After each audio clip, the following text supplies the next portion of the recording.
అదేవిధంగా ఈ కార్యక్రమంలో పాల్గొంటున్నటువంటి మీడియా మిత్రులందరికీ కూడా నమస్సుమాంజలు. ముఖ్యంగా 3 అంశాలపైన ఈరోజు మీటింగ్ నిర్వహిస్తున్నా. మీకు బ్యానర్లో 2 అంశాలే ఉన్నాయి, ఇంకొక అంశం యాడ్ చేయడం జరిగింది. మొట్టమొదటి అంశం ఏంటంటే, ఇప్పుడు రాష్ట్ర ప్రభుత్వం మున్సిపల్ ఎన్నికల నోటిఫికేషన్ ఇచ్చింది. ఆ మున్సిపల్ ఎన్నికల గురించి ఒకటి. రెండవది, కేంద్ర ప్రభుత్వము వాళ్ళు హౌస్ లిస్టింగ్ ఆపరేషన్స్ అంటే సెన్సస్ అనేది 2 దశల్లో జరుగుద్ది. మొదలేమో హౌస్ లిస్టింగ్ ఆపరేషన్ చేస్తారు, రెండవది యాక్చువల్ సెన్సస్ జరుగుద్ది. ఈ హౌస్ లిస్టింగ్ ఆపరేషన్ సంబంధించిన నోటిఫికేషన్ గురించి మాట్లాడడం జరుగుతుంది. మూడవ అంశం ఏంటంటే, రాష్ట్ర ప్రభుత్వము బీసీ ఫెడరేషన్స్ కు, ఈ రాష్ట్రంలో 21 బీసీ ఫెడరేషన్స్ ఉన్నాయి. ఈ ఫెడరేషన్ కు ఏం నిధులు వాళ్ళు విడుదల చేస్తున్నారు, ఎందుకు విడుదల చేస్తలేరనే అంశం పైన ఈరోజు మాట్లాడడం జరుగుతుంది. సో మొట్టమొదట మున్సిపల్ ఎన్నికల గురించి మనం మాట్లాడితే, ఇప్పటిదాకా మాట్లాడిన ప్రతి వక్త కూడా చెప్పింది ఒకటే, వాళ్ళందరి బాధ ఆవేదన కూడా అంతా ఒకటే. రాష్ట్ర ప్రభుత్వం చట్టపరంగా 42% రిజర్వేషన్ ఇస్తామని ఇవ్వకుండా మోసం చేసి ఎన్నికలకు వెళ్ళింది అనేటువంటి బాధ ప్రతి ఒక్కరు కూడా వ్యక్తం చేసింది. అది 100% వాస్తవం. వాళ్ళకి ఏమాత్రం కూడా మనసులో ఆలోచన లేదు మేము మోసం చేస్తున్నామని. మాకు కావాల్సింది ఎన్నికలు నిర్వహించుకోవాలి, మా పని మేము చేసుకోవాలి అంతే తప్ప బీసీలకు మేము మాట ఇచ్చినాం, అయ్యో ఈ మాట మేము నెరవేర్చకపోతే రేపు వాళ్ళ ముందు ఒక ద్రోహులుగా నిలబడతామనేటువంటి బాధ ఏమాత్రం కూడా వాళ్ళకు లేదు, ఏ పార్టీకి కూడా లేదు. ముఖ్యంగా ఇవాళ 42% రిజర్వేషన్ ఒకవేళ చట్టపరంగా సాధ్యం కాకపోతే మేము పార్టీ పరంగా ఇస్తామని చెప్పింది. మేము కోరేది ఒకటే, ఇప్పుడు మీరు ఎన్నికలకు ఎట్లాగో నోటిఫికేషన్ ఇచ్చిండ్రు, ఈ దశలో ఎవరు కూడా దాంట్లో ఇన్వాల్వ్ కాలేరు, ఓన్లీ ఎన్నికల కమిషన్కు ఆ స్వతంత్రత ఉంది కాబట్టి ఇంకా వాళ్ళ ఎన్నికలు ఆపడం ఎవరి తరం కూడా కాదు. కానీ ఇవాళ నామినేషన్స్ రేపటి వరకే నామినేషన్ లాస్ట్ డేట్. ఇప్పటికైనా మీరు స్పందించి మీరు ఏదైతే మాట ఇచ్చిందో మేము 42% పార్టీ పరంగా ఇస్తామన్నారు, ఇప్పుడు ఆల్రెడీ మాకు 30% చట్టపరంగా వచ్చింది. ఇంకా మేము కోరేది ఏంటంటే, మా జనాభా 56%, ఓపెన్లో 50% ఉంది. ఈ ఓపెన్లో 50% ఉన్న దాంట్లో మాకు 25% ఇస్తే మాకు 30 వచ్చింది ఆల్రెడీ, ఇది 25 అంటే 55% మా జనాభా దామాషా ప్రకారం మాకు వస్తుందని అన్ని పొలిటికల్ పార్టీలకు విజ్ఞప్తి చేస్తున్నాం. మీరు ఎక్కడ బీసీలకు సీట్లు ఇచ్చిందో దయచేసి మీరు అది అనౌన్స్ చేయాలని చెప్పి కూడా కోరుతున్నాం. ఒకవేళ మీరు మా బీసీలకు 56% మా జనాభా దామాషా ప్రకారం మీరు ఇవ్వకపోతే 100% మీరు బీసీలకు ద్రోహం చేసిన వాళ్ళే, మీరు బీసీ ద్రోహ పార్టీలుగా మేము చిత్రీకరిస్తాం. ఎన్నికలలో కూడా మేము ఈ పార్టీలకు ఓట్లు వేయొద్దు, వీళ్ళు బీసీలకు ద్రోహం చేసిన విషయం కూడా మేము ప్రచారం చేస్తామని చెప్పి సభాముఖంగా తెలియజేస్తున్నాం. ఏమి ఎవరబ్బసం అండి, 56% జనాభాని మీరే లెక్కదీస్తారు, 42% ఇస్తామని మీరే చెప్తారు, అన్నింటినీ తుంగలో దుక్కి మీ ఇష్టం వచ్చినట్టు బిహేవ్ చేస్తుంటే బీసీలు బీసీ సంఘాలు చూస్తూ కూర్చోవాలనా? సో అందుకే చెప్తున్నాం మరోసారి, 100% ఈ రాష్ట్రంలో ఇప్పుడు బీసీ వాదం కొంత ప్రబలింది. మొన్న పంచాయతీ ఎన్నికల్లో కూడా దాదాపు 50.30% మేము సీట్లు గెలుచుకున్నాం. ఈ దాంట్లో కూడా 100% 56% మా జనాభా దామాషా ప్రకారం మాకు రావాలని చెప్పి మేము కోరుతున్నాం. మీరు నోటిఫికేషన్ 28 తారీఖు ఇస్తారు, 29 నుంచే నామినేషన్ అంట. అరే ఊపిరి పీల్చుకొని ఇస్తారా లేదా? ఒకవైపు తెలంగాణలో మహాకుంభమేళా నడుస్తుంది, సమ్మక్క సారలక్క జాతర. మరి తెలంగాణలో ఉన్న జనాభాలో దాదాపు ఒక 1/3 జనాభా అక్కడ పోయి ఉంటుంది. జనాభాలో మరి వాళ్ళు పండుగ జరుపుకోవాలన్నా లేక ఇక్కడ వచ్చే నామినేషన్లలో ఉండాలన్నా? ఏం తెలంగాణలో పండుగ జరుపుకునే స్వేచ్ఛ కూడా తెలంగాణ ప్రజలకు ఇవ్వకుండా పోతారా? మీరు చేస్తారా? ఇదేనా మీరు నడిపిస్తున్నటువంటి ప్రజాపాలన? ప్రజాపాలన మాట్లాడితే ప్రజాపాలన, ఇదేనా ప్రజాపాలన? అరే 28 తారీఖు ఇస్తే 29 నామినేషను, మరి అక్కడ జాతర ఉందన్న విషయం మీకు తెలియదా? అరే ఒక ప్రపంచ స్థాయి జాతర, గ్లోబల్ జాతర, జిల్లాలకు ఖాళీ అయ్యి అక్కడ ఉంటే టకీమని ఇక్కడ నామినేషన్లు పెట్టుకున్నారు. సరే ఇప్పుడైతే పోస్ట్పోన్ చేయలేరు, కానీ కనీసం మేము అడిగినటువంటి రిజర్వేషన్లు మాకు ఇవ్వాలని చెప్పి మేము కోరుతున్నాం. అట్లనే మేము మా బీసీ ఐఎఫ్ కానీ బీసీ పొలిటికల్ ఫండ్ నుంచి చెప్పేది ఏంటంటే, జనరల్ స్థానాలలో ఎక్కడైతే ఓసీలు నామినేషన్ ఇస్తారో అక్కడ బీసీలు ఖచ్చితంగా నామినేషన్ వేయాలని చెప్పి నేను కోరుతున్నాను. దాన్ని మాత్రం వదలొద్దు. 100% జనరల్ స్థానాలలో బీసీలు నామినేషన్లు వేయాలి. ఒకవేళ 2 లేదా 3 బీసీలు ఉంటే మీరు ఏ బీసీకి ఓటేస్తారో ఆ బీసీకి ఓటేసుకోండి, తప్పు కాదని అంటలే. కానీ ఓసీని మాత్రమే రంగంలో ఉండేటట్టు బీసీలు చూడొద్దు అని చెప్పేసి నేను ఈ సందర్భంగా అందరు బీసీ ప్రజలకు విజ్ఞప్తి చేస్తున్నాను. అట్లనే ఎక్కడైనా మీరు ఇబ్బందులు ఎదుర్కొంటే దయచేసి మాకు ఫోన్ చేయండి, మా చేతనైనటువంటి నైతిక మద్దతు మేము ఇస్తామని చెప్పి తెలియజేస్తున్నాం. నిన్ననే చెన్నూరు, మన మంచిర్యాల జిల్లాలో చెన్నూరు మున్సిపాలిటీలో ఒక మార్వాడ్ ఆయన ఘన్శ్యామ్ దాస్ ఆయన దేవుడు అనంట, ఓ బీసీ అతను సిద్ధిరమేష్ యాదవ్ అని, ఆ బీసీ అతను ఏం చేశాడంటే అది బీసీ మహిళకు రిజర్వ్ అయితే వీళ్ళు బీసీ సర్టిఫికేట్ తెచ్చుకున్నారట. మార్వాడీలకు కూడా బీసీ సర్టిఫికేట్లు ఇచ్చేంత ఉదార స్వభావం మన రెవెన్యూ డిపార్ట్మెంట్కి ఈ రాష్ట్రంలో ఉంది. అది ప్రాబ్లం. తెచ్చుకొని నామినేషన్ అయిపోతుంటే ఈయన ఆబ్జెక్షన్ చేస్తే ఇతని శవం ఇంటికి వస్తుందని చెప్పి వాళ్ళు హెచ్చరిస్తే నేను మళ్ళీ మంత్రి వివేక్ గారికి చెప్పడం జరిగింది. వారి కాన్స్టిట్యున్సీ వారు బీఫామ్ ఇవ్వాలి పాపం, అదేవిధంగా నేను యాక్షన్ కూడా తీసుకుంటానని చెప్పింది. సో మేము ఏం చెప్తున్నామంటే ఎక్కడన్నా ఇట్లాంటి బెదిరింపులు వస్తే 100% మా తరఫున మేము 100% వాళ్ళకు మోరల్ సాయం చేయడానికి రెడీగా ఉన్నాం. అట్లనే అందరూ కూడా మీరు జాగ్రత్తగా ఉండండి. ఖచ్చితంగా బీసీలకే మీరు బీసీలు ఓట్లేయాలని చెప్పి కూడా కోరుతున్నాం. అట్లాగే ఎస్సీ ఎస్టీలు కూడా మనందరం కూడా బహుజనులం కాబట్టి ఎక్కడ బీసీలు ఉన్నా మీరు ఓట్లేయండి. అదేవిధంగా ఎస్సీ ఎస్టీలు కూడా నిలబడ్డ దగ్గర బీసీలు కూడా వాళ్ళకు ఓటేసి గెలిపేయాలని చెప్పి కోరుతున్నాం. ఇది జనరల్ సీట్లలో, రిజర్వేషన్లలో ఎట్లాగో మనం వస్తాం, కానీ జనరల్ సీట్లలో ఖచ్చితంగా బీసీలు ఎస్సీ ఎస్టీలు అందరూ కూడా కలిసి ఒకే తాటిపై ఓటేసుకుని బీసీ వాదాన్ని, బహుజన వాదాన్ని గెలిపేయాలని ఈ సందర్భంగా నేను కోరుతున్నా. అట్లాగే ఇక కేంద్ర ప్రభుత్వం యొక్క సెన్సస్ గురించి మాట్లాడదాం. అసలు కేంద్రంలో ఉన్న 2 ప్రధాన పార్టీలు, అటు కాంగ్రెస్ కానీ ఇటు బీజేపీ కానీ మొదటి నుంచి కూడా బీసీలకు ద్రోహం చేస్తూ వస్తున్నాయి. బీసీల సెన్సస్ అంటే వాళ్ళకి ఎందుకో కడుపు ఉంట. ఒకవైపు ఎన్నికల ముందేమో మాకు బీసీలకు మేము కులగణన చేస్తామంటారు, అధికారంలో లేనప్పుడు కులగణన చేస్తాం, అధికారులకు రాగానే కళ్ళకు బైర్లు గమ్మి పొరలు వచ్చేసి బీసీలు కనిపించారు, మళ్ళా కులగణన గురించి పక్కన పడేస్తాం. ఇది జరుగుతున్నటువంటి వాస్తవం ఈ దేశంలో. ఇంగ్లీషోడు పరాయివాడైనా 1881 నుంచి 1931 వరకు ఈ దేశంలో ఉన్న అన్ని కులాల జనాభా లెక్కలు చేసి, ఇవాళ ఆ జనాభా లెక్కలు ఉన్నది కాబట్టి మండల్ కమిషన్ 52% లెక్కగట్టి బీసీలు ఈ దేశంలో 52% అని 27% రిజర్వేషన్ రికమెండ్ చేయాల్సి. కానీ తెల్లదొరలు చేసిపోయింది. వాళ్ళు దేశాన్ని దోపిడీ పేరు మీద కాస్తో కూసో అభివృద్ధి చేసిపోతే ఈ నల్లదొరలు అభివృద్ధి పేరు మీద దేశాన్ని దోపిడీ చేస్తున్నారు. అందులో బడుగు బలైన వర్గాల్ని పూర్తిగా దొక్కిపడేస్తున్నారు. 1951లో కులగణన చేయాలని చెప్పి ఫైల్ పోతే నెహ్రూ పక్కన పడిస్తే కేవలం ఎస్సీ ఎస్టీలకు ఒప్పుకున్నాడు, వాళ్ళకు కొన్ని రాజ్యాంగపరమైన హక్కులు ఉన్నాయని. మరి అదే రోజు మాకు కూడా చేసి ఉంటే మాకు 1955లోనే కాకా కాలేకర్ కమిషన్ ఇచ్చిన రికమెండేషన్ అమలు చేసి ఉంటే రిజర్వేషన్లు వచ్చేది కదా. ఇవాళ బీసీలు ఇంత దరిద్ర పరిస్థితుల్లో ఎందుకు ఉండేది? ఇవాళ బీసీలలో కూడా బీసీలు ఉన్నారు, ఎంబీసీలు ఉన్నారు. ఈ ఎంబీసీల పరిస్థితి బీసీల కంటే చాలా చాలా అధ్వానం ఉంది, ఎస్సీ ఎస్టీల కంటే కూడా అధ్వానంగా ఉంది. కనీసం ఈ కులగణన దాంట్లో ఢిల్లీలో మోసాలు నేను చెప్తా. మొట్టమొదట ఈ 1951లో ఎప్పుడైతే కులగణన మేము చేయమని నెహ్రూ పక్కన పెట్టిండు, ఆ తర్వాత మండల్ కమిషన్ వచ్చింది. మండల్ కమిషన్ రికమెండ్ చేసింది కులగణన చేయాలన్నారు. కాకా కాలేకర్ కమిషన్ చేయమన్నారు, కోర్టులు కూడా చేయమన్నారు. ఒకవైపు ఏమో కోర్టుకు వెళ్తే రిజర్వేషన్ గురించి మాట్లాడితే మీ లెక్కలే లేవు, మీ జనాభానే తెలియదు, మేము ఎందుకు రిజర్వేషన్ యాక్సెప్ట్ చేయాలని వాళ్ళు, వీడేమో చేయకుండా వీడు, ఇద్దరు కలిపి మోసాలు చేసుకుంటూ వచ్చిండ్రు. ఇంకా ముఖ్యమైన మోసాలు ఎట్లా జరుగుతున్నాయో మీకు మళ్ళీ చెప్తా.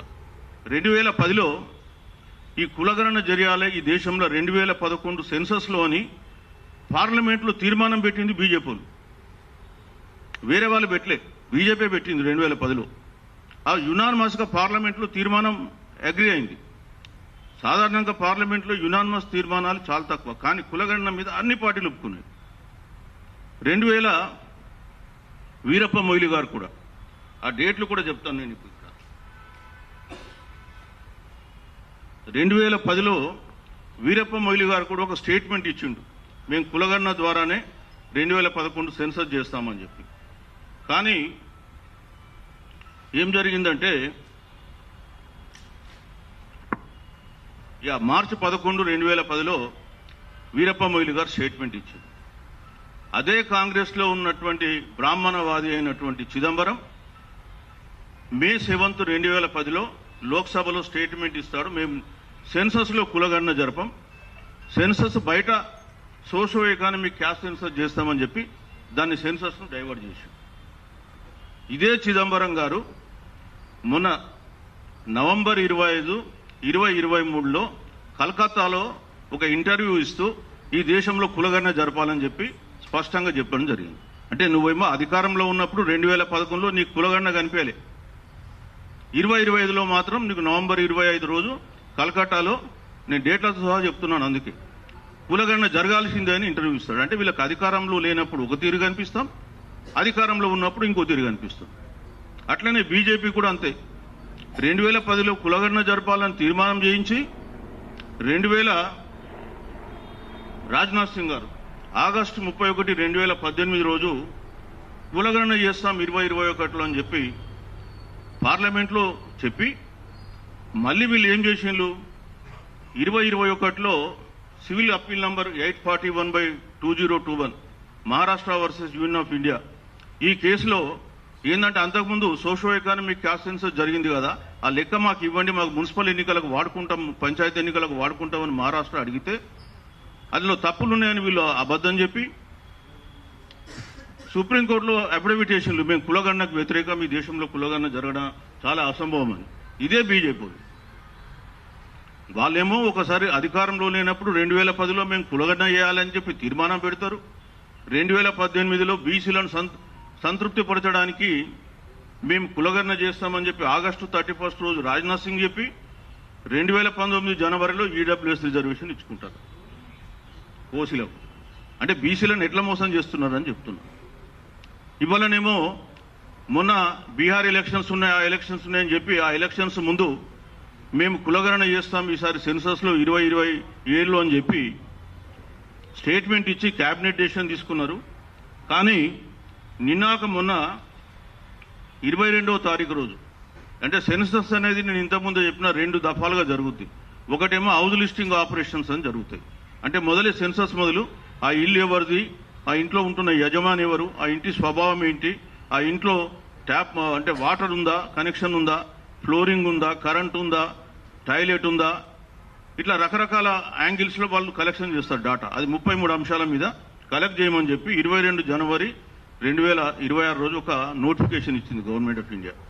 ఇందులో కాలం నంబర్ 12లో whether the head of the household belongs to schedule caste, schedule tribe or others, అంటే షెడ్యూల్డ్ క్యాస్ట్, షెడ్యూల్ ట్రైబా ఆ ఇంటి యజమాని అడిగింది. మరి నువ్వు కులగణన చేస్తున్నోడు బీసీల గురించి కూడా అడగాలి కదా, ఎందుకు అడగలే బీసీ అని? SC, ST, BC and others అని అడిగితే అయిపోయింది, కానీ బీసీ అని అడగలే. అంటే వాళ్ళకు మళ్ళా ఆలోచన ఏముందంటే దీన్ని ఎట్లా తప్పియాలి, ఎట్లా డైవర్ట్ చేయాలి, మళ్ళా ఎట్లా ఈ బీసీలను ఇంకోసారి ముంచాలి, మోసం చేయాలనే ఆలోచన తప్ప బీజేపీలోకి ఇంకోటి లేదు. దీని మీద నిన్నాక మనకు కొంత గొడవ జరిగింది అక్కడ ఢిల్లీలో. ఈ నోటిఫికేషన్ జరిగినాక వీళ్ళు ఏం స్టేట్మెంట్ ఇచ్చిండ్రు, మేము వచ్చే సెన్సస్లు జరుపుతామని. అంటే మరి బీసీలకు సంబంధించినటువంటి ఈ ఆర్థికపరమైన డాటా అవసరం లేదా? మరి మోస్ట్ బ్యాక్వర్డ్ క్లాసులకు అసలు ఇండ్లే లేవు. ఆ మాటకు వస్తే చాలా వరకు సంచార జాతులు ఉన్నాయి. తర్వాత ఇప్పటికి కూడా యాచించే జాతులు ఉన్నాయి. మరి వాళ్ళకు సంబంధించిన డాటానే నీకు ఇందులో రాదు. రేపు మరి బీసీలకు సంబంధించిన మీరు ప్లాన్ ఏం చేస్తారండి? వాస్తవానికి వాళ్ళందరూ కూడా స్వాతంత్రం రాకముందు 1935 నుంచి వాళ్ళందరూ కూడా డిప్రెస్డ్ క్లాసులలో ఉన్నారు. వాళ్ళు షెడ్యూల్ క్యాస్ట్తో ఈక్వల్గా ఉన్నారు వాళ్ళు. కానీ స్వాతంత్రం వచ్చినాక వాళ్ళందరినీ తీసుకొచ్చి ఇటు సంచార జాతులు, అర్ధ సంచార జాతులని వేరే బీసీలలో కలిపి వాళ్ళని ఎటు కాకుండా తయారు చేశారు. వాళ్ళ డాటా వస్తుంది కదా ఇందులో.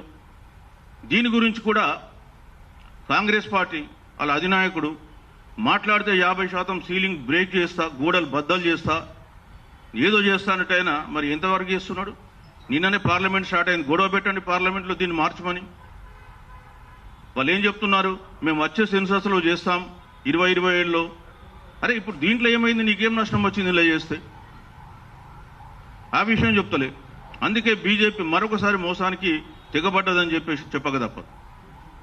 వాళ్ళు ఎట్లా దీన్ని డైల్యూట్ చేయాలి, సెన్సస్ను ఎట్లా కానియకుండా చూడాలనేదే వాళ్ళ ఆలోచన.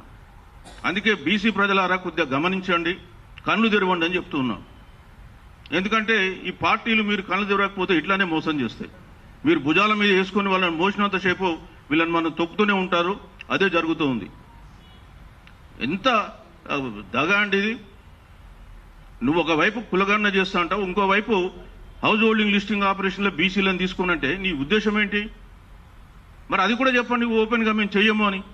ఏం జరుగుద్ది. బీహార్ ఎన్నికల ముందు పోయి కులగణన చేస్తామని చెప్తారు దేశమంతా. ఇప్పుడు మళ్ళీ ఎలక్షన్స్ ఉన్నాయి కాబట్టి తమిళనాడు, వెస్ట్ బెంగాల్, ఇంకా కొన్ని.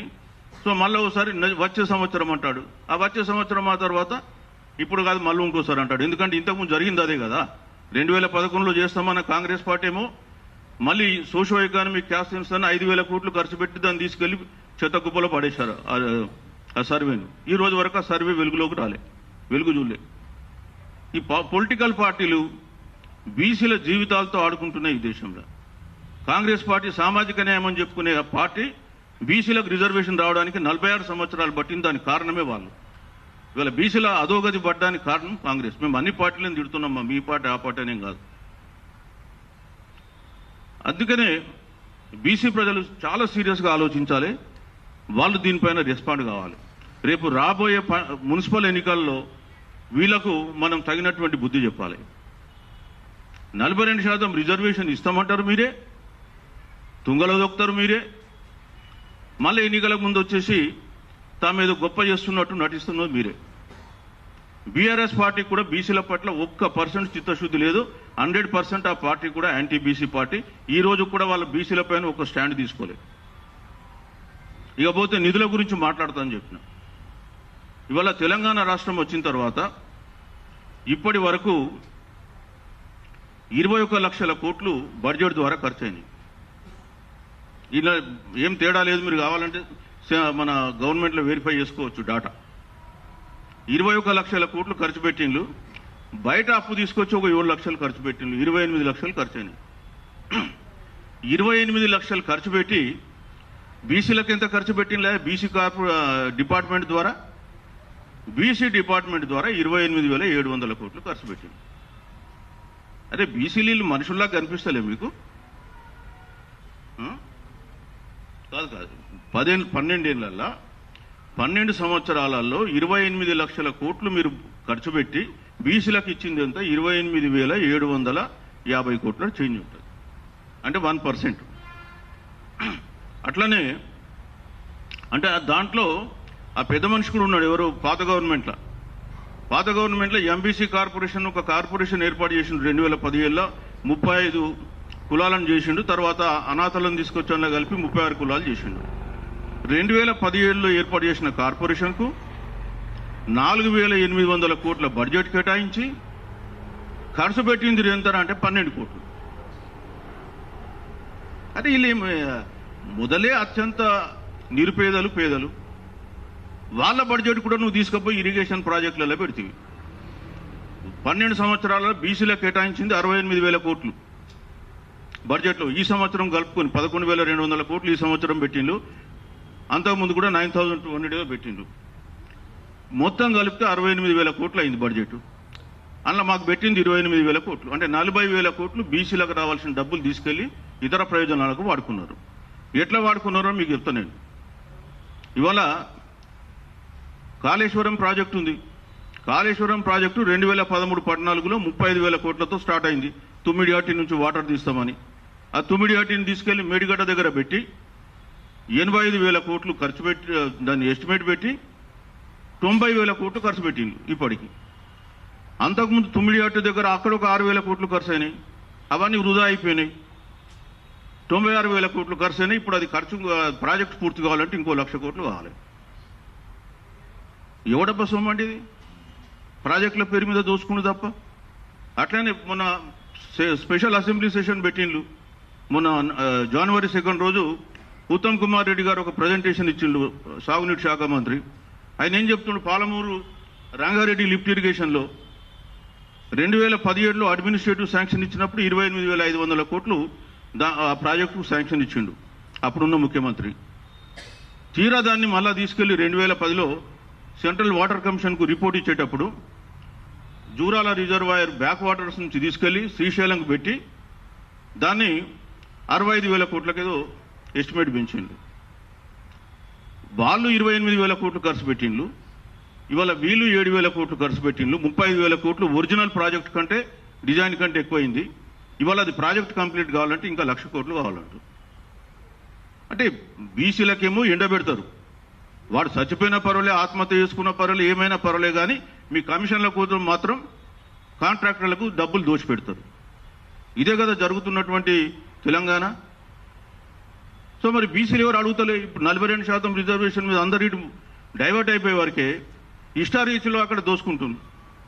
ఈ ప్రభుత్వం కూడా ప్రతి సంవత్సరం కామారెడ్డి డిక్లరేషన్లో 20,000 కోట్లు ఇస్తామని బీసీలకు ప్రామిస్ చేసింది. రాగానే వీళ్ళేదో చిత్తశుద్ధి ఉన్నట్టుగా అప్పటి వరకు 12 కార్పొరేషన్లు ఉంటే కొత్తగా 9 కార్పొరేషన్లు చేసిండు. ఇవాళ మొత్తం 21 కార్పొరేషన్లు ఉన్నాయి. ఈ 21 కార్పొరేషన్ల పేర్లు ఇక్కడ ఉన్నాయి. బీసీ కార్పొరేషన్, ఎంబీసీ, కుమ్మరి శాలువాహన, భట్రాజు, గంగపుత్ర, కృష్ణబలిజ, లింగాయత్, మేదరి, మేర, ముదిరాజు, మునూర్కాపు, నాయి బ్రాహ్మణ, పద్మశాలి, పెరుక, సగర, టాడీ టాపర్స్, వడ్డెర, వాల్మీకి బోయ, విశ్వబ్రాహ్మణ, వాషర్మెన్, యాదవ. ఈ 21 కార్పొరేషన్లకు వీళ్ళు ఏం చేసిండ్రు? మొన్న లాస్ట్ ఇయర్ కూడా 2,800 కోట్లు అలాట్ చేయించిండ్రు. ఈ సంవత్సరం 2,800 కోట్లు అలాట్మెంట్ ఇచ్చిండ్రు. ₹1 రిలీజ్ చేయాలి ఇప్పటి వరకు. అతడి కంటే గనుడు ఆచంట మల్లన్న అన్నట్టుగా వీళ్ళు చేసిన పని అది. వాడన్నా చేయలేరు రాబాయ్ అనుకుంటే 12 కోట్లు ఖర్చు పెట్టిండు ఎంబీసీ. వీళ్ళు రూపాయి కూడా ఖర్చు పెట్టలేదు. ఈ మరి సంఘాలు ఏం చేస్తున్నాం, మేమేం చేస్తున్నాం మాకైతే అర్థమవుతుంది. ప్రజలు ఏం చేస్తున్నాం. సో అటువైపేమో కాంట్రాక్టర్లకు దూషిపెడుతుండ్రు. ఈ గవర్నమెంట్ కూడా గత 2 సంవత్సరాల్లో 70,000 కోట్లు ఇచ్చినట్టుగా కొన్ని పత్రికల్లో కథనాలు వచ్చినాయి. నేను పేర్లు చెప్పదలుచుకోలేదు. ఆ 70,000 ఇచ్చినా లేదా పక్కన పెడతాం. బట్ డెఫినెట్గా అయితే అలా సగమని ఇచ్చి ఉంటారు. నువ్వేమో కాంట్రాక్టర్లకు దోచిపెడతారు, కానీ బీసీలకు వచ్చేస్తే కార్పొరేషన్లకు డబ్బులు ఇవ్వడానికి మీకు మనసు రాదు. ఎందుకంటే బీసీలు ఏది చేసినా సరిపోతుంది. 28 లక్షల కోట్లలో మాకు 1% ఇస్తారా? 56% జనాభాని మీరే చెప్పుకుంటా. ఇదెక్కడి సామాజిక న్యాయం? ఇదెక్కడి మీ పంపిణీ విధానం? మొత్తం వెయ్యమని చెప్పరాదండి, పీడాపోద్ది. సో అందుకే మేము కోరుతున్నాం ఏంటంటే ఇవాళ ఈ ప్రెస్ మీట్ ద్వారా, మీడియా సమావేశం ద్వారా రాబోయే కాలంలో ఖచ్చితంగా మేము ఈ ఆర్థికపరమైన దోపిడీ ప్రభుత్వాలు మాకు ఏదైతే చేస్తున్నాయో దానిపైన మళ్ళీ ఒక సమావేశం త్వరలో 3-4 డేస్లో పెడతాం. ఈ 21 కార్పొరేషన్లను కూడా పిలుస్తాం. ఆ కార్పొరేషన్ పెద్దల్ని కూడా పిలుస్తాం.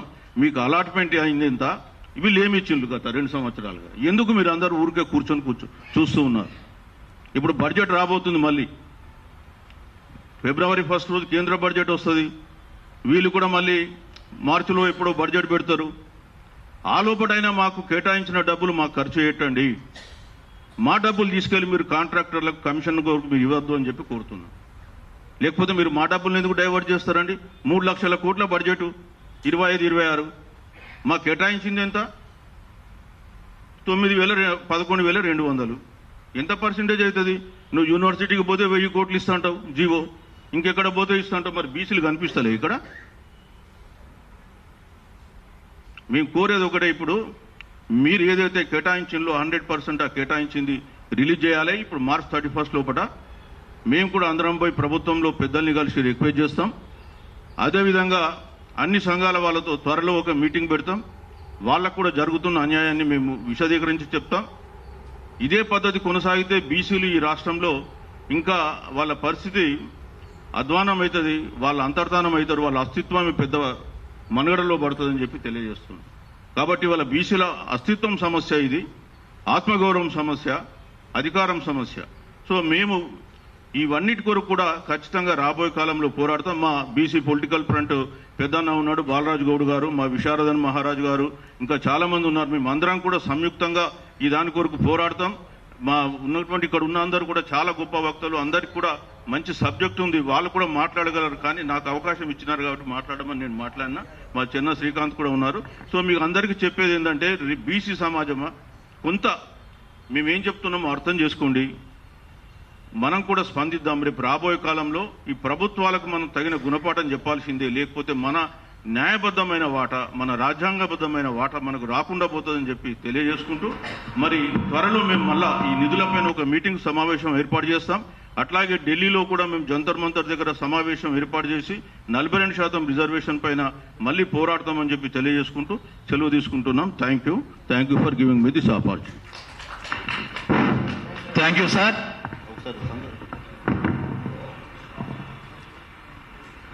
జై